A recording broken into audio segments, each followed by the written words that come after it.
대한민국 육군 특수전사령부의 살아있는 전설.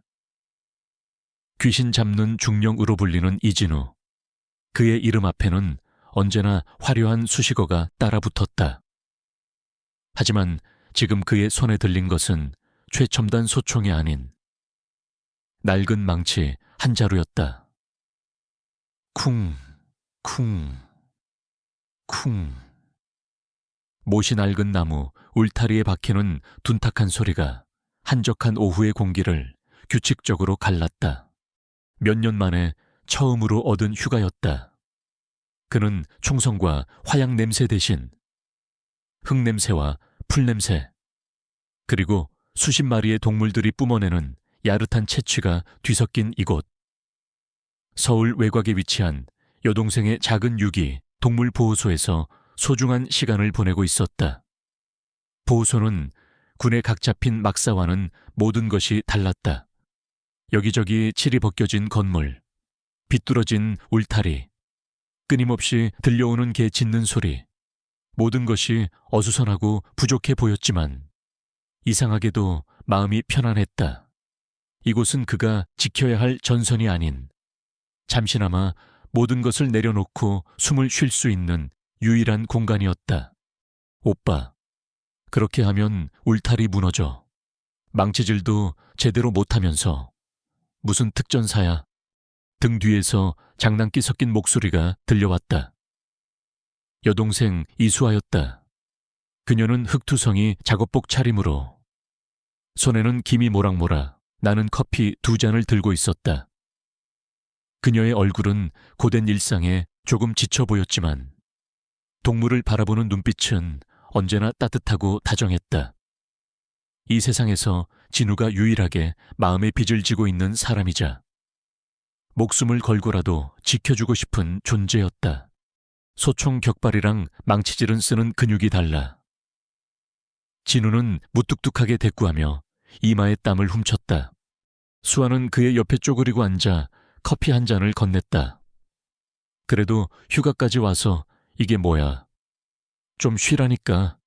쉬는 거야. 이게. 두 사람 사이에는 잠시 편안한 침묵이 흘렀다. 멀리서 들려오는 강아지들의 재롱 소리가 배경음악처럼 깔렸다. 수아는 커피를 한 모금 마시고는 애써 감추려 했지만 감춰지지 않는 수심이 어린 얼굴로 입을 열었다. 요즘 좀 이상한 사람들이 자꾸 찾아와. 진우의 망치질이 순간 멈칫했다. 그는 동생을 돌아보지 않은 채 못을 박는 일에만 집중하는 척하며 물었다. 이상한 사람들. 덩치도 크고 인상도 험악하고 다짜고짜 와서는 이 땅 팔고 나가라고 하더라고. 곧 재개발 들어갈 거라고. 무슨 태강건설인가 거기서 보냈다고 했던가. 태강건설, 진우는 들어본 적 없는 이름이었다. 하지만 재개발이라는 단어 뒤에 숨겨진 폭력과 탐욕의 냄새는 익숙했다. 그의 얼굴이 차갑게 굳어졌다. 경찰에는 신고했어. 했지.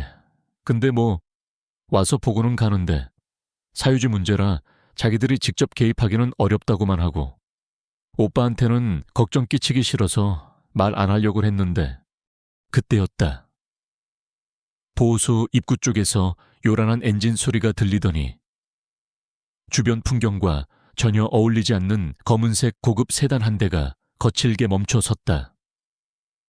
차에서 내린 것은 번쩍이는 금목걸이와 명품 옷으로 치장한 사내 넷이었다. 그들은 약속이라도 한 듯 차에서 내리자마자 바닥에 침을 뱉고 경멸 가득한 눈빛으로 허름한 보호소를 훑어보았다. 진우는 본능적으로 수아의 앞을 가로막듯 살짝 옆으로 비켜섰다.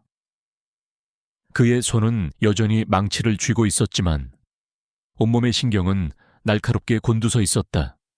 사내들의 수, 체격, 몸의 중심, 시선의 방향, 모든 것이 순식간에 그의 머릿속에 데이터로 입력되었다. 그들 중 리더로 보이는 얼굴에 흉터가 있는 남자가 거들먹거리며 수에게 다가왔다. 그는 진우를 마치 길가의 돌멩이처럼 본체 만체했다. 이수아 원장, 내가 지난번에 좋게 말했지. 오늘이 마지막 통보야. 이딴 개됐지 우리. 다음 주까지 깨끗하게 치우라고. 그의 목소리는 오만했고 그가 내뱉는 단어 하나하나에는 모욕이 담겨 있었다. 수아는 두려움에 몸을 떨었지만 물러서지 않았다. 그녀는 진우의 등 뒤에서 한 걸음 앞으로 나서며 단호하게 말했다. 여기는 제 전부이고 이 아이들의 유일한 집이에요. 돈 때문에 이 아이들을 길거리로 내몰 수는 없습니다. 절대로 떠나지 않을 겁니다.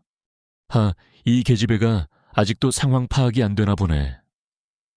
흉터남, 양태석이 기가 막힌다는 듯 웃었다. 그의 부하들도 낄낄거리며 수아를 향해 야유를 보냈다. 그중 한 명이 다가와 진우가 막 수리한 울타리를 발로 걷어찼다. 쿵 하는 소리와 함께 나무 판자가 부서져 나갔다. 이런 식으로 말이지. 내년이 아끼는 것들 하나씩 다 부서져 봐야 정신을 차리겠어. 진우의 손에 쥔 망치에 힘이 들어갔다. 그의 혈관 속에서 잠자고 있던 야성이 꿈틀거렸다. 단 몇 초면 저 쓰레기들을 모두 바닥에 눕힐 수 있었다. 하지만 그는 참았다. 그는 이곳에 평화를 위해 왔다. 군인이 아닌 평범한 오빠로 있기 위해. 만약 그가 여기서 힘을 사용한다면 모든 것이 복잡해질 터였다. 동생의 평화로운 일상은 산산조각 날 것이고 그는 다시 원치 않는 세상의 주목을 받게 될 것이다. 그는 동생을 그 어두운 세계로부터 지켜주고 싶었다. 그는 아무 말 없이 부서진 울타리 조각을 내려다보았다. 그의 얼굴은 무심한 가면을 쓰고 있었지만 그의 눈은 차갑게 빛나고 있었다. 그는 저들의 움직임, 힘의 방향, 약점을 모두 계산하고 있었다.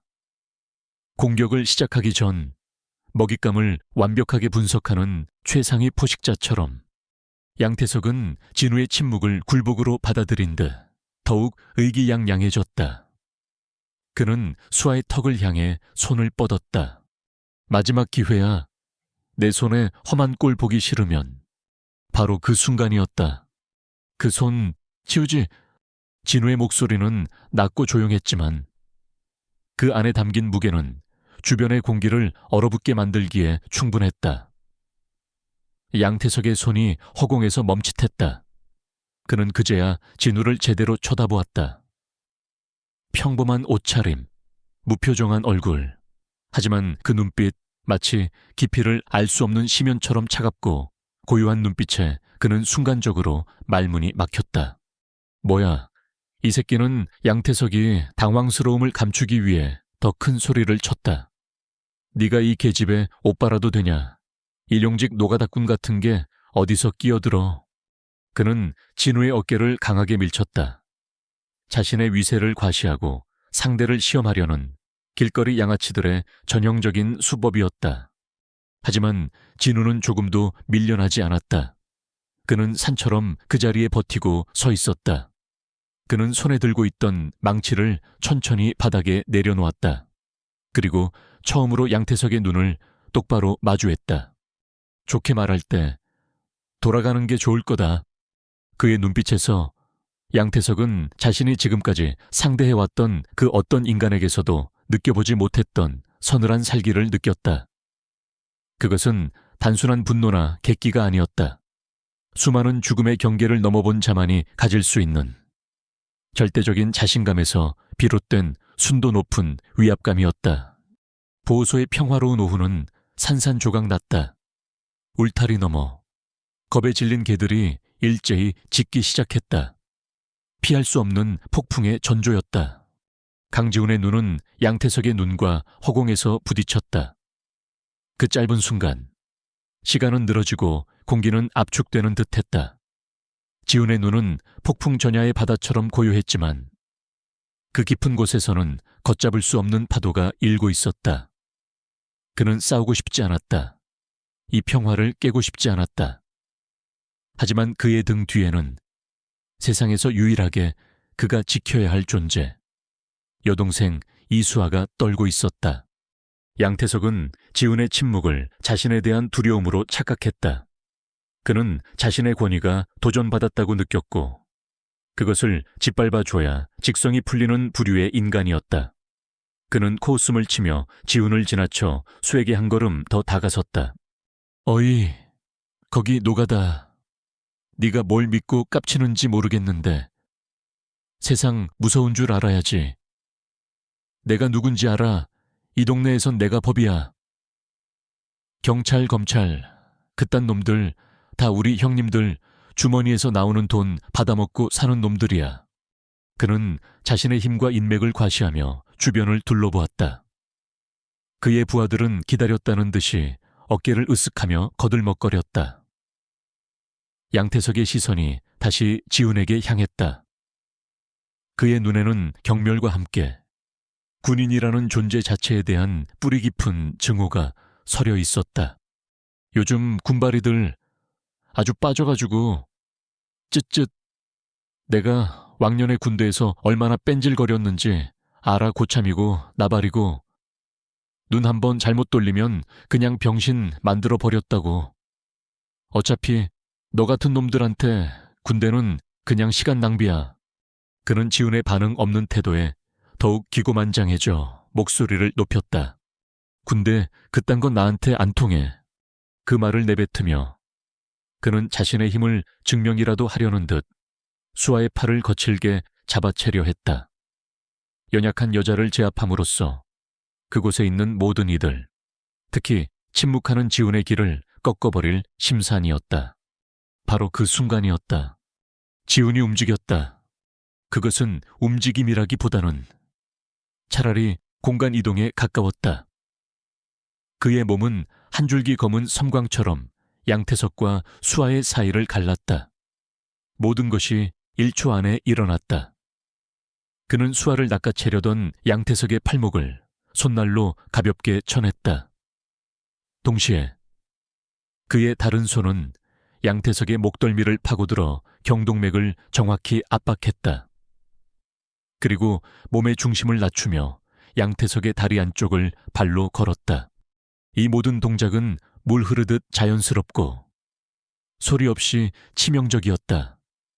10수년간 전장을 누비며 그의 몸에 각인된 오직 적을 제압하기 위한 가장 효율적인 기술, 특전사의 제압술이었다. 허헉! 양태석의 입에서 비명조차 되지 못한 신음이 터져 나왔다.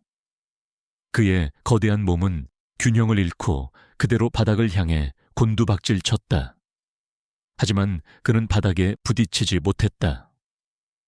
지훈이 그의 머리채를 잡아채 얼굴이 땅바닥에 처박히기 직전에 멈춰 세운 것이다.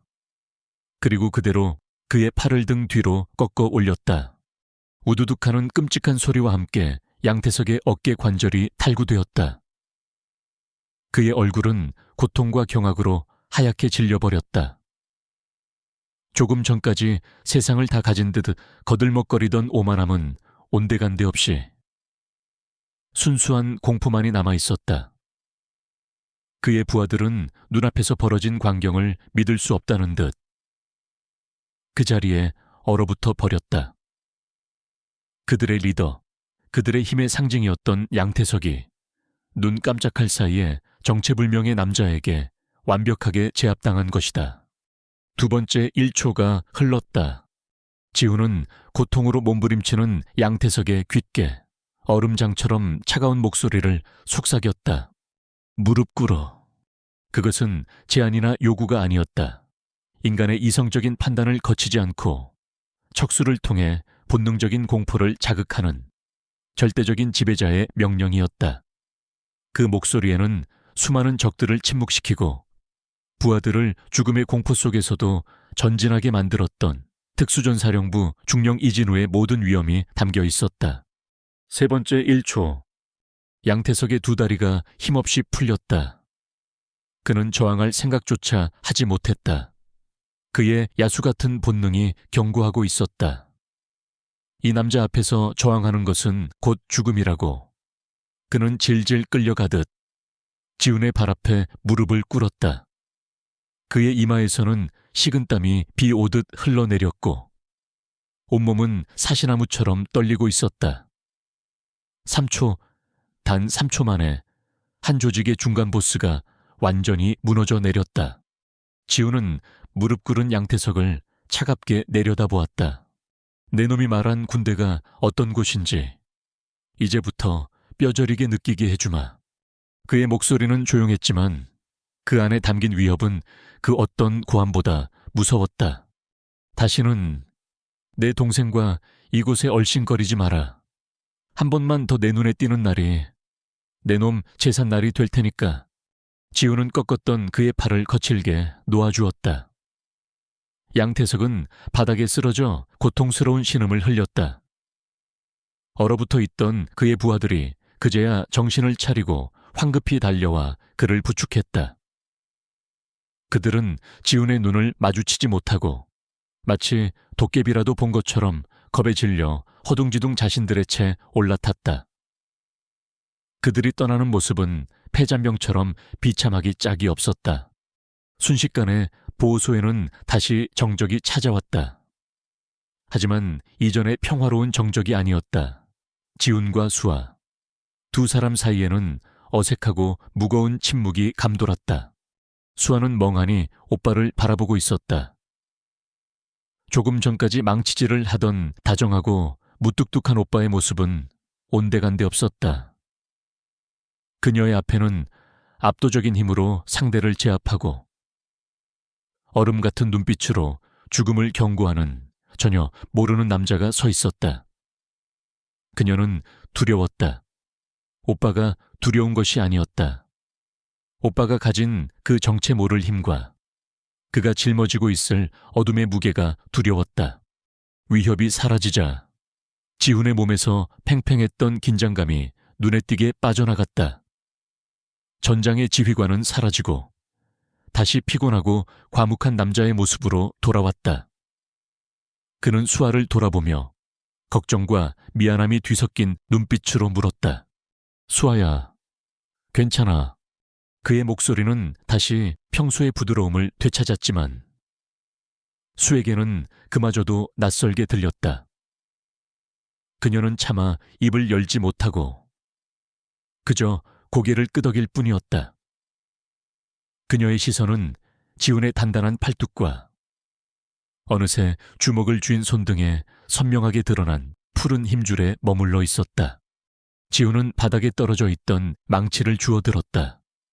그리고 부서진 울타리 쪽으로 다가가 아무 일도 없었다는 듯 다시 못을 박기 시작했다.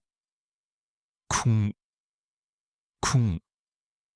망치 소리는 다시 울려 퍼졌지만 더 이상 평화롭게 들리지 않았다. 그것은 마치 두 사람 사이에 보이지 않는 벽이 세워지는 소리처럼 공허하게 울려 퍼질 뿐이었다. 그는 동생을 지켜냈다. 하지만 그 대가로 그가 그토록 지키고 싶었던 평화로운 일상을 자신의 손으로 깨뜨려 버렸다. 이제 양태석과 그의 배후는 자신을 찾아낼 것이다. 그리고 동생은 더 이상 오빠를 예전과 같은 눈으로 볼 수 없게 될 것이다. 지훈은 묵묵히 망치질을 계속했다. 그의 마음속에서는 그가 애써 외면해왔던 또 다른 전쟁이 조용히 시작되고 있었다. 양태석과 그의 일당이 꽁무니를 빼고 달아난 뒤 이수아의 동물보호소에는 어색하고 무거운 침묵이 내려앉았다. 그날의 폭력은 표면적으로는 일단락되었지만 그 사건이 남긴 보이지 않는 균열은 이진우와 이수아 남매 사이를 서서히 갈라놓고 있었다. 수아는 오빠를 예전처럼 대하려 애썼다. 하지만 그녀의 눈빛에는 자신도 어쩔 수 없는 거리감과 희미한 두려움이 서려 있었다. 평소처럼 농담을 건네다가도 문득 오빠의 차가운 눈빛과 마주치면 자신도 모르게 입을 다물었다. 다정하고 무뚝뚝했던 오빠의 모습 뒤에 그녀가 전혀 알지 못했던 낯설고 위험한 또 다른 얼굴이 숨어 있다는 사실이 그녀를 혼란스럽게 했다. 그녀는 오빠를 사랑했지만 이제는 그를 온전히 이해할 수 없었다. 진우 역시 그 변화를 고통스럽게 느끼고 있었다.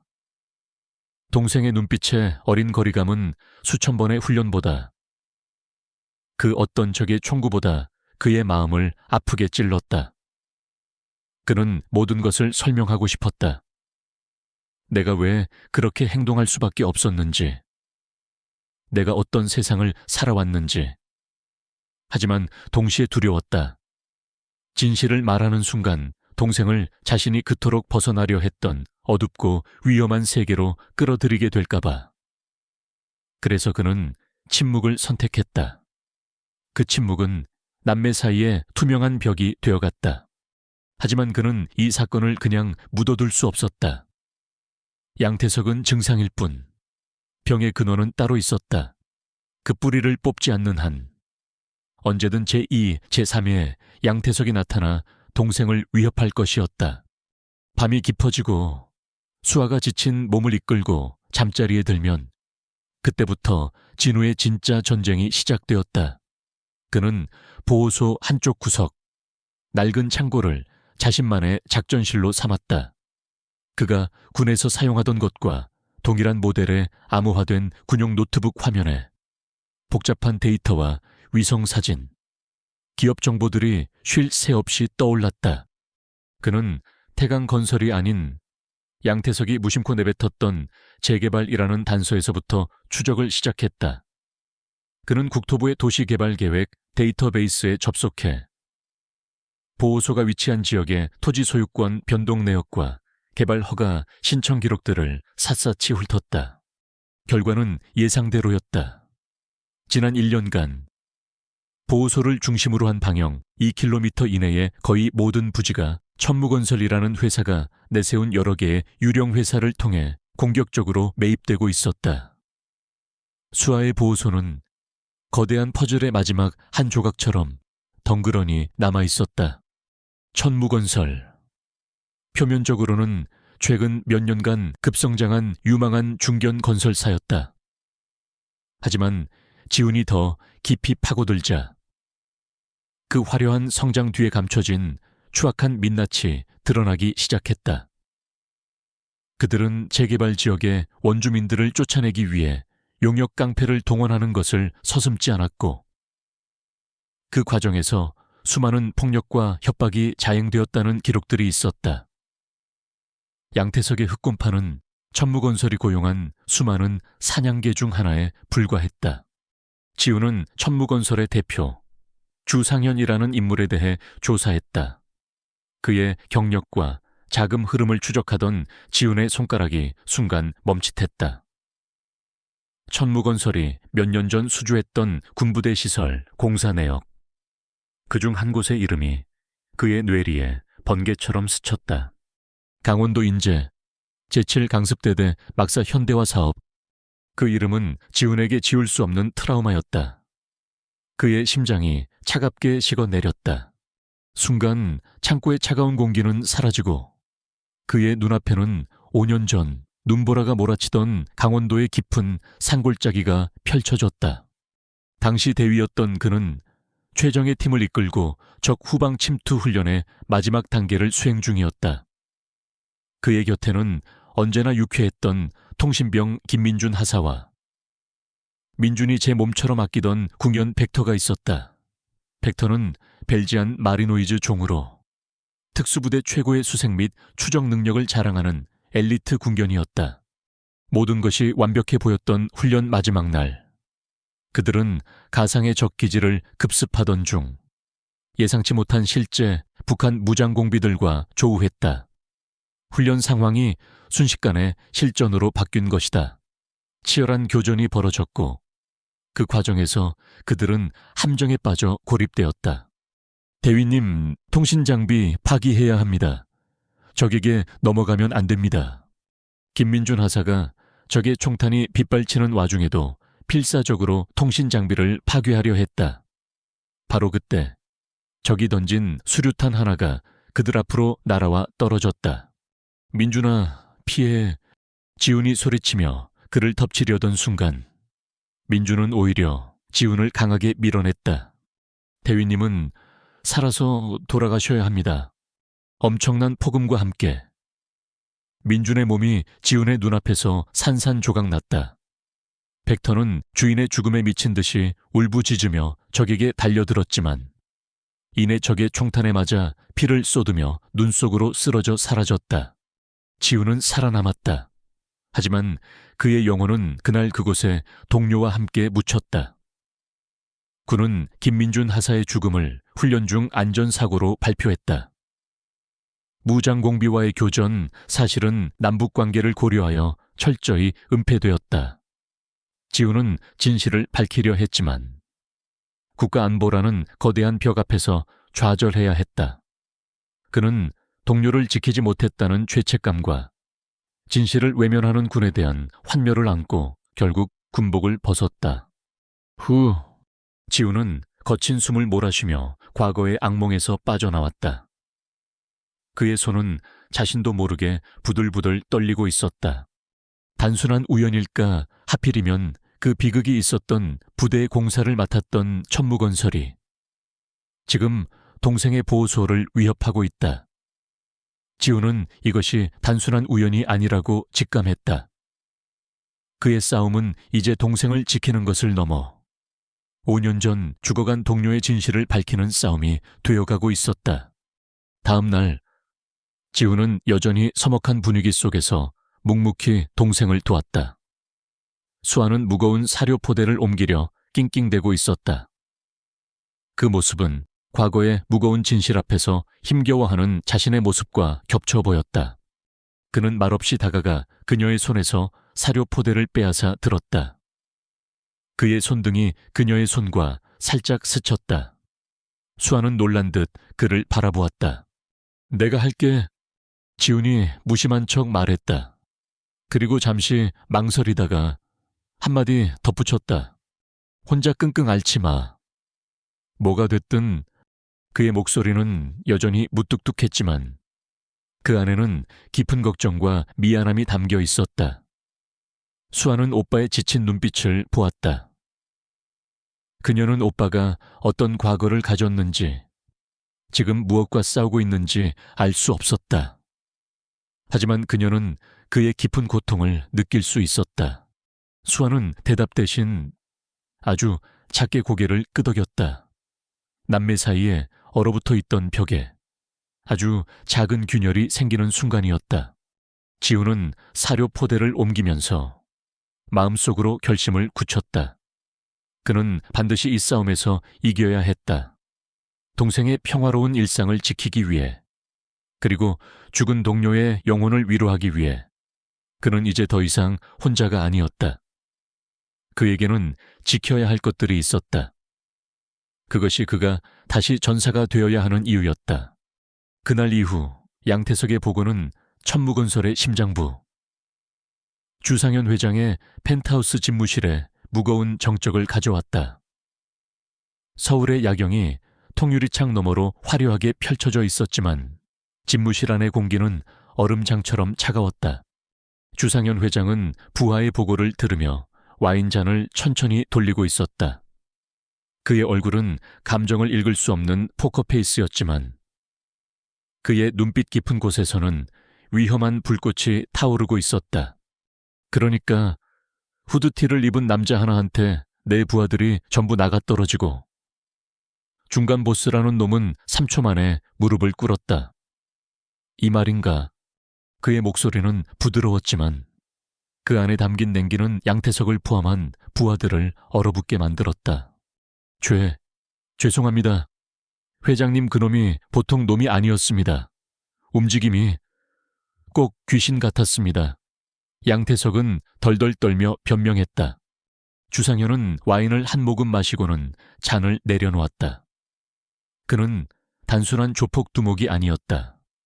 그는 군정보부대 장교 출신으로 치밀한 전략과 무자비한 결단력으로 지금의 제국을 건설한 인물이었다. 그는 본능적으로 이번 일이 단순한 시비가 아님을 직감했다. 그놈 뒷조사해봤나? 그게 인상착의 외에는 아무것도 나오지 않았습니다. 그 동네에서는 그냥 낡은 헌책방 주인이라고만. 헌책방 주인 주상현의 입계의 비웃음이 걸렸다. 대한민국의 헌책방 주인이 조폭 대여섯을 맨손으로 때려 눕히는 나라는 없다. 그놈의 모든 것을 파헤쳐 신상, 과거, 가족, 먼지 한 톨까지 남기지 말고. 그의 명령은 절대적이었다. 며칠 뒤 주상현의 책상 위에는 한 남자의 신상 파일이 올라왔다. 파일을 열어본 주상현의 얼굴이 처음으로 굳어졌다. 그의 눈동자가 지진이라도 난 듯 격렬하게 흔들렸다. 파일의 맨 위에는 선명한 증명사진과 함께 이름 석자가 적혀 있었다. 이진우, 육군 특수전사령부 제707 특수임무단 소속, 계급, 중령, 그리고 그 아래 가족관계란에는 동생 이수아라는 이름이 보였다. 이진우. 주상현은 이름을 나직이 읊조렸다. 그리고 이내 광기 어린 웃음을 터뜨렸다. 하하하 그놈이었군. 지옥의 문턱까지 갔던 그놈이 아직도 살아있었어. 그의 뇌리에 5년 전의 기억이 스쳐 지나갔다. 군 내부의 비리를 파헤치며 자신의 목을 조여오던 호랑이 새끼 같았던 젊은 장교. 자신의 배신으로 인해 팀원 전체와 함께 눈 덮인 산골짜기에서 사라졌다고 생각했던 바로 그 남자. 그 남자가 자신의 발목을 다시 붙잡으러 온 것이다. 주상현은 즉시 전략을 수정했다. 그는 이진우라는 남자가 힘으로 상대할 수 있는 존재가 아니라는 것을 누구보다 잘 알고 있었다. 양태석 그놈은 당분간 근신시켜. 주상현이 비서에게 지시했다. 이제부터 싸움의 방식을 바꾼다. 이진우는 힘으로 상대하면 우리가 당해. 그의 날개를 먼저 꺾어야지. 그가 가장 아끼는 것, 바로 그 여동생과 개새끼들이 득실거리는 그 낡아빠진 보호소다. 그날 이후 이수아의 보호소를 향한 보이지 않는 전쟁이 시작되었다. 더 이상 덩치 큰 조폭들은 나타나지 않았다. 대신 구청과 세무서에서 나온 공무원들이 하루가 멀다 하고 보호소를 들락거렸다. 그들은 온갖 서류를 들이밀며 보호소의 토지 용도 변경 문제, 소음 문제, 위생 문제, 심지어 세금 탈루 의혹까지 제기하며 수아를 압박했다. 수십 년간 문제없었던 모든 것들이 갑자기 불법이 되어 그녀의 목을 조여왔다. 설상가상으로 출처를 알 수 없는 인터넷 언론사에서 악의적인 기사가 터져나왔다. 단독 천사 수의사의 두 얼굴 유기동물 보호소, 불법 번식 및 동물 학대 의혹이라는 자극적인 제목의 기사였다. 기사에는 교묘하게 편집된 사진들과 돈을 받고 거짓 인터뷰를 한 익명의 이웃 주민들의 증언이 실려 있었다. 기사는 순식간에 퍼져나갔고 여론은 차갑게 돌아섰다. 보호소 홈페이지 게시판은 비난과 욕설로 도배되었다. 매달 들어오던 후원금은 뚝 끊겼고 주말마다 찾아오던 자원봉사자들의 발길도 뜸해졌다. 수아는 순식간에 세상으로부터 고립되었다. 그녀는 매일 밤 몰래 눈물을 훔치며 수십 마리의 동물들을 지키기 위해 필사적으로 버텼다. 진우는 이 모든 것이 주상현이 벌이는 총성 없는 전쟁이라는 것을 알고 있었다. 그의 주먹은 법률 서류와 악성 기사를 향할 수 없었다. 그는 깊은 무력감과 분노에 휩싸였다. 그가 가장 잘하는 방식으로 동생을 지킬 수 없다는 사실이 그를 미치게 했다. 그는 다시 최경철 선배를 찾았다. 선배, 전쟁의 양상이 바뀌었어. 총알이 아닌 서류와 키보드로 싸워야 해. 최경철은 지훈이 건넨 자료들을 검토하며 심각한 표정을 지었다. 주상현, 이 자식 아주 더럽게 노는군. 걱정 마. 이런 양아치들 상대하는 게 내 전문이니까. 최경철의 팀이 움직이기 시작했다. 그들은 악성 기사를 퍼뜨린 인터넷 언론사의 배후를 추적했고 천무건설에서 흘러들어간 자금의 흐름을 포착했다. 또한 보호소에 민원을 제기한 이웃 주민들이 사실은 천무건설과 관련된 용역업체 직원들이라는 사실을 밝혀냈다. 지우는 이 증거들을 가지고 또 다른 싸움을 준비했다. 그는 익명의 제보자로 위장하여 양심적인 탐사보도 전문 기자에게 모든 자료를 넘겼다. 며칠 뒤 유력 일간지 사회면에 대서특필 기사가 실렸다. 심층 취재에 대기업의 탐욕, 유기 동물 보호소를 죽음으로 내모나 천무건설, 용역동원한 민원 조작 및 여론 공작 의혹 파문. 상황은 다시 한번 반전되었다. 천무건설을 향한 비난 여론이 들끓었고 주상현은 긴급 기자회견을 열어 실무진의 과잉 충성이라며 꼬리 자르기를 시도해야 했다. 덕분에 수아의 보호소는 잠시나마 숨을 돌릴 수 있게 되었다. 하지만 지우는 이것이 끝이 아님을 알고 있었다. 이 작은 방역은 오히려 독사의 잠을 깨운 것에 불과했다. 그날 밤 주상현은 자신의 집무실에서 박살난 와인잔 조각들을 내려다보고 있었다. 그의 얼굴은 분노로 일그러져 있었다. 이진우, 그놈은 자신이 생각했던 것보다 훨씬 더 치밀하고 성가신 상대였다.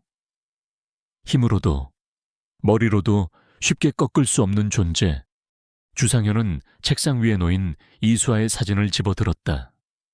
사진 속 수아는 강아지를 끌어안고 환하게 웃고 있었다. 좋아, 이진우. 주상현의 입에서 뱀의 혀 같은 목소리가 흘러나왔다. 네가 지키고 싶은 게 그거라면 내가 직접 내 눈앞에서 부셔주지. 그는 더 이상 법이나 여론 같은 거추장스러운 것들을 이용하지 않기로 결심했다. 이제부터는 오직 원초적인 힘과 폭력만이 존재할 것이다. 총성 없는 전쟁은 끝났다.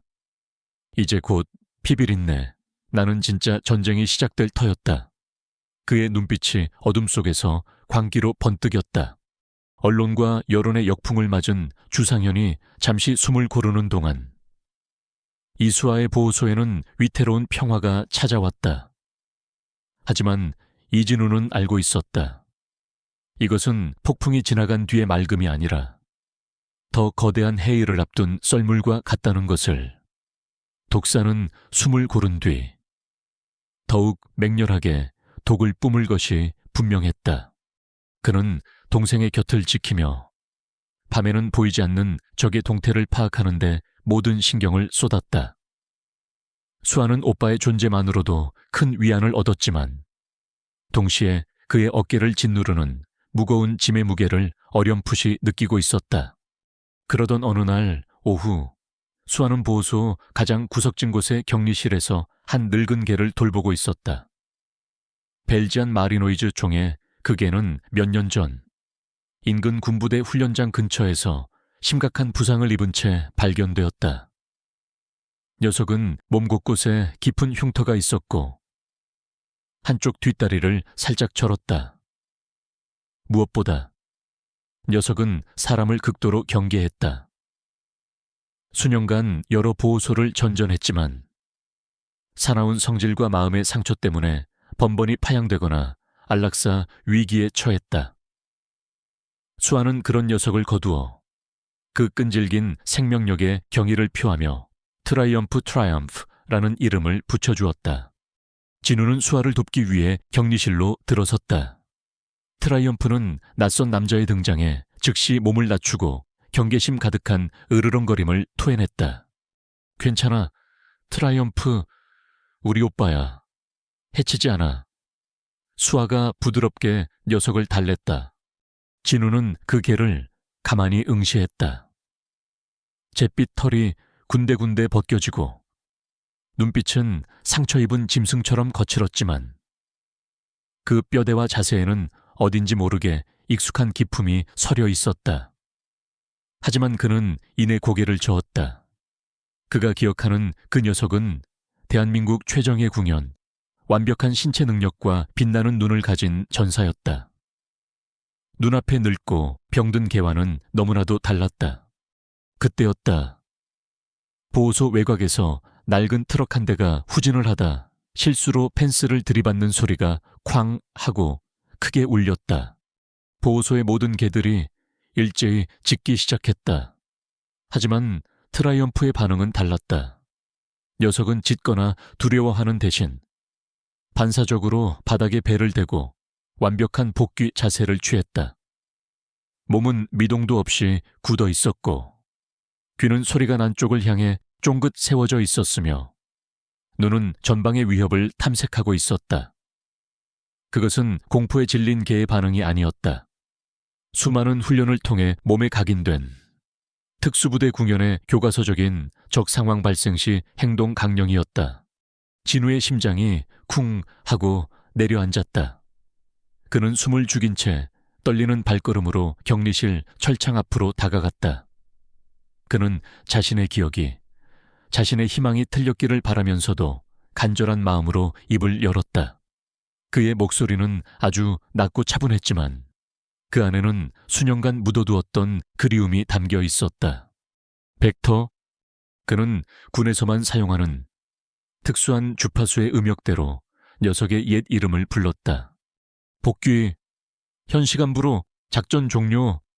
그 순간 기적이 일어났다. 트라이엄프, 아니, 벡터의 몸이 경직되었다. 녀석의 귀가 번개처럼 진우의 목소리가 들려온 쪽으로 향했다. 거칠기만 하던 눈동자가 믿을 수 없다는 듯 격렬하게 흔들렸다. 녀석의 입에서 낑낑 하는 고통과 혼란, 그리고 희미한 기쁨이 뒤섞인 울음소리가 새어나왔다. 진우는 철창에 더 가까이 다가갔다. 그는 벡터의 왼쪽 눈 위에 있는 희미하지만 분명한 흉터를 보았다. 6년 전 신참이었던 김민준 하사가 훈련 중 실수로 나뭇가지에 긁혔던 바로 그 상처였다. 벡터, 진우가 다시 한번 떨리는 목소리로 그의 이름을 불렀다. 그 이름을 확인한 순간 5년의 세월 동안 굳게 닫혀있던 벡터의 마음의 문이 무너져 내렸다. 크아앙, 녀석은 마치 어린아이처럼 서럽고도 기쁜 울음을 토해내며 절뚝이는 다리를 이끌고 진우에게 달려와 철창의 머리를 비벼대기 시작했다. 5년 만에 다시 만난 주인의 채취, 잊을 수 없었던 그 목소리. 진우는 철창을 사이에 두고 벡터의 머리를 끌어안았다. 그의 눈에서 뜨거운 눈물이 쏟아져 내렸다. 믿을 수 없었다. 그날의 지옥 속에서 죽었다고 생각했던 전우가 이렇게 늙고 병든 모습으로 그의 앞에 다시 나타난 것이다. 기쁨과 동시에 심장을 도려내는 듯한 슬픔과 죄책감이 밀려왔다. 벡터의 주인이었던, 그를 제 몸처럼 아꼈던 김민준 하사에 대한 그리움 때문이었다. 아바, 수아는 눈앞의 광경을 믿을 수 없다는 듯 멍하니 서 있었다. 진우는 눈물을 닦고 동생에게 그날의 진실 일부를 털어놓았다. 5년 전 동료와 함께 전사했다고 생각했던 궁연 벡터가 바로 이 녀석이라는 것을 수아는 오빠의 아픔을 어렴풋이 짐작하며 눈시울이 붉어진 채 벡터를 바라보았다. 그날 이후 벡터는 한시도 진우의 곁을 떠나지 않았다. 그는 더 이상 경계하거나 으르렁거리지 않았다. 그저 조용한 그림자처럼 주인의 뒤를 묵묵히 따를 뿐이었다. 5년의 공백을 메우려는 듯 그의 눈에는 절대적인 신뢰와 충성심이 가득했다. 벡터의 귀환은 진우에게 새로운 힘과 용기를 주었다. 며칠 뒤 지훈이 보호소 울타리를 다시 점검하고 있을 때였다. 벡터가 갑자기 그의 바지를 물고는 보호소 부지 가장 구석 오래된 느티나무가 있는 쪽으로 그를 끌기 시작했다. 벡터, 왜 그래? 벡터는 대답 대신 느티나무의 거대한 뿌리 근처에 멈춰서서 미친 듯이 땅을 파기 시작했다. 그 모습은 며칠 전 그가 진우의 또 다른 동료 로와 함께 단서를 찾았던 날과 너무나도 흡사했다. 하지만 이번에는 단순한 직감이 아니었다. 그것은 5년 전 죽음을 앞둔 주인이 내렸던 마지막 명령을 수행하려는 궁견의 집념이었다. 지우는 직감적으로 무언가 있음을 깨닫고 벡터를 도와 함께 땅을 파헤쳤다. 한참을 팠을까. 그의 손끝에 딱딱한 무언가가 닿았다. 기름 먹인 방수포에 쌓여있는 군용 소형 하드 케이스였다. 지우는 떨리는 손으로 케이스를 열었다. 그 안에는 군용 인식표 하나와 암호화된 마이크로 SD 카드가 들어있었다. 인식표는 사람의 것이 아니었다. 특수 통신 장비에 부착되는 자산 관리용 인식표였다. 그날 밤 진우는 자신의 창고에서 몇 시간을 사투한 끝에 마침내 SD카드의 암호를 해독하는 데 성공했다. 그 안에는 단 하나의 오디오 파일이 들어있었다. 파일을 재생하는 순간 지훈의 세상은 다시 한번 무너져 내렸다. 그것은 5년 전 그날 김민준 하사가 죽기 직전에 비밀리에 녹음한 무선 통신 내용이었다. 녹음 파일 속에서는 당시 다른 부대의 상급 지휘관이었던 주상현의 목소리가 선명하게 들려오고 있었다. 그는 암호화된 통신 채널을 통해 제3위의 세력에게 지훈의 팀의 위치와 이동 경로를 정확하게 흘려주고 있었다. 알파팀, 열센시 방향 계곡으로 진입, 매복조는 준비하라. 한 놈도 살려두지 마. 명백한 배신이었다. 김민준 하사는 작전 도중 무언가 잘못되었음을 깨닫고 자신의 목숨을 걸고 그 증거를 남겼던 것이다. 그리고 죽기 직전 그는 자신의 마지막 파트너 벡터에게 이 증거를 묻으라는 마지막 명령을 내렸을 것이다. 부상을 입은 벡터는 주인의 마지막 명령을 수행하고 5년이라는 긴 시간 동안 그 비밀을 지켜왔던 것이다. 지훈은 노트북 앞에 주저앉아 오열했다. 동료의 마지막 목소리, 그를 배신한 자의 차가운 목소리, 그리고 그 모든 것을 지켜봤을 벡터의 고통이 한꺼번에 그의 심장을 후벼 팠다. 이제 이 싸움은 단순한 토지 분쟁이나 과거의 복수가 아니었다. 이것은 죽은 동료의 명예를 되찾고 조국을 배신한 역적을 심판하기 위한 한 명의 군인이자 전우로서의 마지막 전쟁이었다. 그는 무릎에 머리를 기대고 잠든 벡터를 바라보았다. 녀석의 눈빛은 마치 모든 것을 알고 있다는 듯 깊고 고요했다. 지훈은 벡터의 머리를 쓰다듬으며 죽은 친구와 충직한 전우에게 나직이 약속했다. 민준아, 벡터, 내가 끝까지 간다. 반드시 내 손으로 그놈의 숨통을 끊어 놓을 테니. 그의 눈빛이 복수와 정의의 불꽃으로 활활 타오르고 있었다. 김민준 하사의 마지막 목소리가 담긴 오디오 파일. 그것은 단순한 증거가 아니었다. 5년간 이진우의 영혼을 짓눌러 왔던 죄책감의 사슬을 끊고 그의 분노의 날개를 달아줄 불꽃이었다. 그는 더 이상 망설이지 않았다. 진우는 최경철 선배의 사무실에서 그와 함께 밤을 새워 마지막 작전을 계획했다. 책상 위에는 폐공장의 설계도와 위성사진, 그리고 주상현의 비선 조직원들의 신상 정보가 어지럽게 널려 있었다. 이놈 보통 독사가 아니야. 최 선배가 주상현의 자료를 보며 혀를 찼다. 이 정도 증거가 있어도 법정 싸움으로 가면 뇌물 먹은 판검사들 동원해서 빠져나갈 가능성이 커. 놈을 완전히 무너뜨리려면 스스로 덫에 걸려들게 만들어야 해. 진우의 계획도 같았다. 그는 주상현에게 그가 모든 것을 알고 있다는 사실을 알려 그를 극도의 불안과 공포 속으로 몰아넣기로 했다. 궁지에 몰린 쥐가 어떤 어리석은 선택을 하는지 그는 전장에서 수없이 봐왔다. 며칠 뒤 주상현은 익명의 발신자로부터 짧은 오디오 파일 하나를 받았다. 파일에는 잡음 섞인 자신의 목소리가 담겨 있었다. 한 놈도 살려두지 마. 5년 전 그가 배신을 명령했던 바로 그 목소리였다. 주상현의 세상이 무너져 내렸다. 이진우, 그놈이 모든 것을 알고 있었다. 자신의 완벽했던 제국이 단 하나의 오디오 파일 때문에 모래성처럼 허물어질 위기에 처한 것이다. 그는 분노와 공포에 휩싸여 이성을 잃었다. 그는 이 문제를 해결할 유일한 방법은 이진우라는 존재 자체를 이 세상에서 지워버리는 것이라고 판단했다. 그는 가장 믿을 수 있는 부하들을 불러 모았다. 그리고 그의 마지막 카드를 꺼내 들었다. 이진우의 유일한 약점, 동생 이수아. 그날 오후 수아의 보호소에 검은색 밴 한 대가 들이닥쳤다. 그들은 순식간에 수아를 제압하여 채 태우고 사라졌다. 하지만 그들은 몰랐다. 이 모든 것이 진우의 예측 안에 있었다는 것을. 최경철의 팀이 수아의 휴대폰에 몰래 부착해둔 초소형 추적 장치가 그녀의 위치를 실시간으로 전송하고 있었다. 곧이어 진우의 휴대폰이 울렸다. 주상현이었다. 네가 원하는 걸 들었으니 이제 내가 원하는 걸 들어줘야지. 이진우 중령, 내 동생 목숨과 그 증거 맞바꾸고 싶으면 혼자 와라. 인천 해안가의 폐제철소로.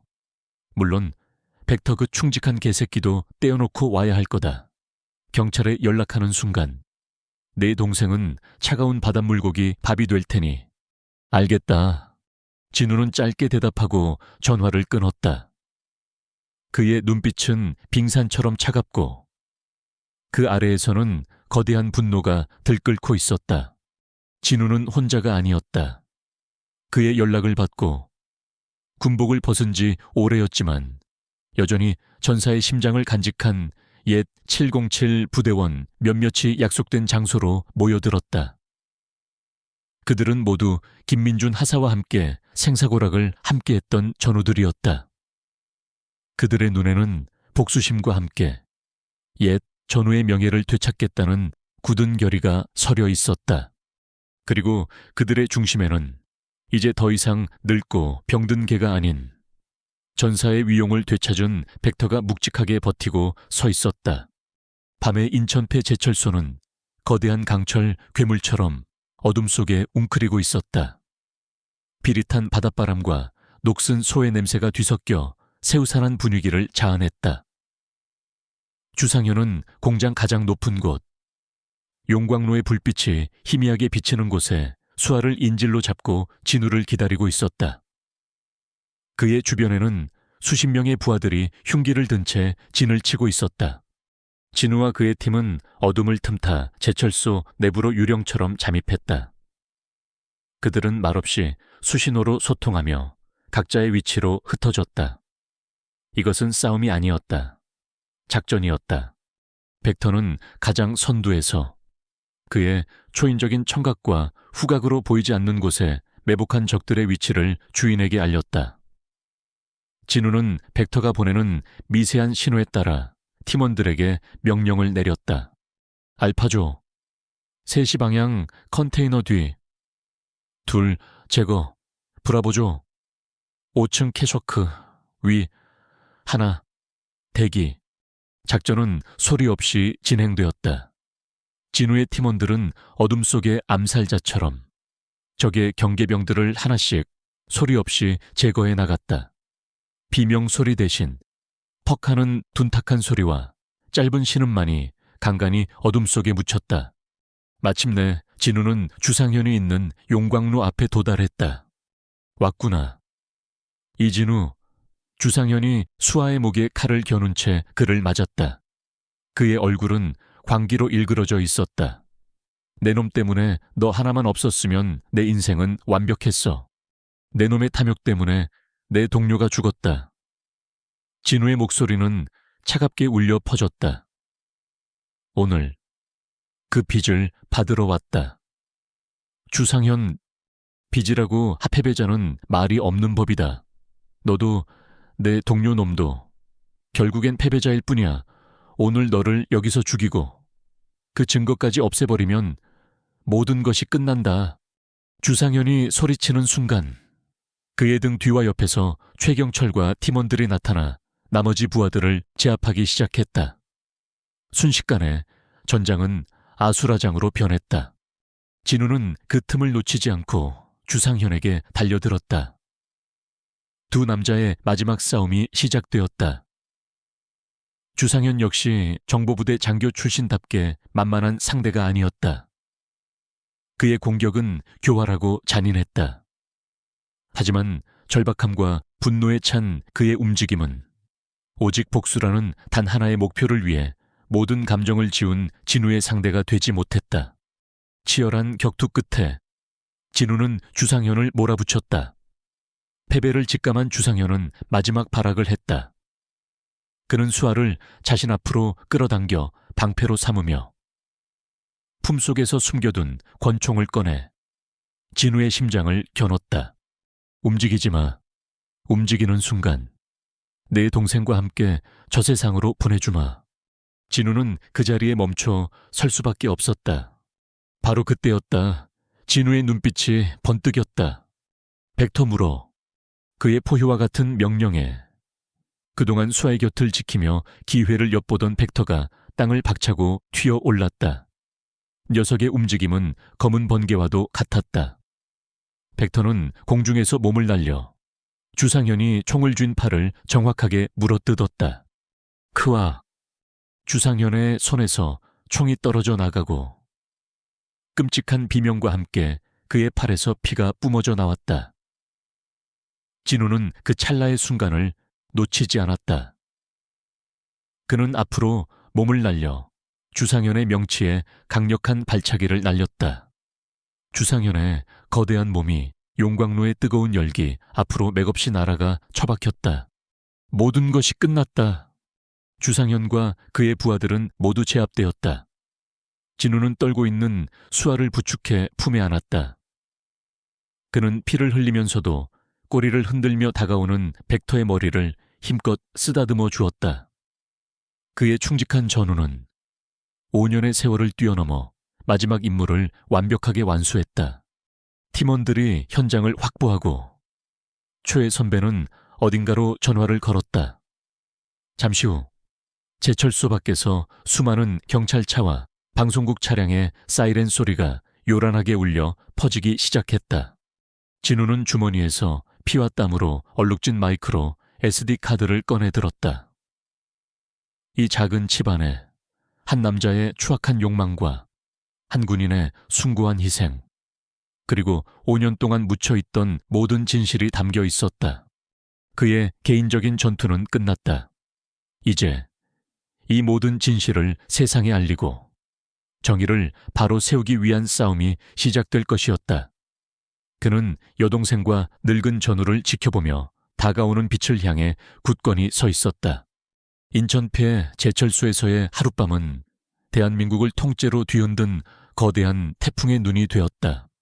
이진우가 목숨을 걸고 확보한 증거들은 최경철과 그의 연락을 받고 출동한 양심적인 검경합동 수사팀의 손에 넘겨졌다. 주상현의 추악한 민낯과 천무건설이라는 괴물이 감추고 있던 비밀 장부는 세상에 낱낱이 공개되었다. 언론은 연일 대한민국을 배신한 군인 출신 기업가라는 제목으로 주상현의 범죄 사실을 대서특필했다. 그가 군 내부의 부패 세력과 결탁하여 저지른 온갖 비리, 그리고 5년 전 국가의 안보를 위협하며 동료를 사지로 내몬 반역 행위의 전말이 담긴 오디오 파일은 전 국민적인 분노를 일으켰다. 그의 제국은 하루아침에 무너져 내렸고 그와 연루되었던 수많은 정치인과 기업인, 전직군 간부들이 줄줄이 법의 심판대에 올랐다. 주상현은 모든 훈장을 박탈당하고 군사 반란에 준하는 혐의까지 더해져 법정 최고형을 선고받고 영원히 사회에서 격리되었다. 가장 큰 변화는 5년간 억울한 누명을 썼던 고구 김민준 하사의 명예가 회복된 것이었다. 국방부는 공식적으로 과거의 수사 결과를 번복하고 그의 죽음이 훈련 중 사고사가 아닌 적과의 교전 중 발생한 전사였으며 배신 행위를 밝혀내려다 희생된 순직임을 인정했다. 국가는 고인에게 최고의 무공훈장을 추서했고 그의 이름은 국립현충원 가장 명예로운 자리에 새겨졌다. 5년이라는 긴 시간 동안 어둠 속에 묻혀있던 한 젊은 군인의 숭고한 희생이 마침내 제 빛을 찾은 것이다. 그 모든 사회적 격변의 중심에서 이진우는 조용히 여동생의 보호소로 돌아왔다. 태상그룹과 천무건설의 위협이 사라지자 보호소를 향한 세상의 시선은 180도 달라졌다. 거대 자본의 횡포에 맞서 싸운 천사 수의사의 사연이 알려지면서 각지에서 후원금과 자원봉사의 손길이 밀려들었다. 수아의 보호소는 이제 철거 위기에 놓인 낡은 건물이 아닌 정의와 생명 존중의 상징적인 공간으로 거듭났다. 수아는 더 이상 오빠를 두려워하지 않았다. 그녀는 오빠의 깊은 상처와 그가 짊어져야 했던 고통의 무게를 이해하게 되었다. 그녀는 이제 오빠를 존경의 눈빛으로 바라보았다. 그가 가진 힘이 파괴가 아닌 보호를 위한 것이었음을 깨달았기 때문이다. 진우의 가장 큰 변화는 벡터와의 관계였다. 그는 더 이상 벡터를 죽은 친구의 유산이나 죄책감의 상징으로 보지 않았다. 벡터는 5년의 세월을 뛰어넘어 다시 만난 그의 유일하고도 가장 충직한 전우였다. 그는 매일 벡터와 함께 보호소 주변을 산책하고 녀석의 흉터를 어루만지며 상처 입은 영혼을 위로했다. 벡터 역시 진우의 곁에서 안정을 되찾아갔다. 거칠었던 눈빛은 부드러워졌고 다른 동물들에게도 마음을 열기 시작했다. 녀석은 보호소의 든든한 수호신이 되었다. 모든 것이 제자리를 찾았을 때 진우는 다시 한번 김민준 하사의 묘를 찾았다. 그는 비석 앞에 소주 대신 하얀 국화 한 송이를 내려놓았다. 이제 편히 쉬어라. 친구야, 네가 지키려 했던 것들 내가 끝까지 지켜낼게. 그의 목소리는 더 이상 슬픔에 젖어 있지 않았다. 무거운 죄책감의 짐을 내려놓은 자의 평온함만이 남아있었다.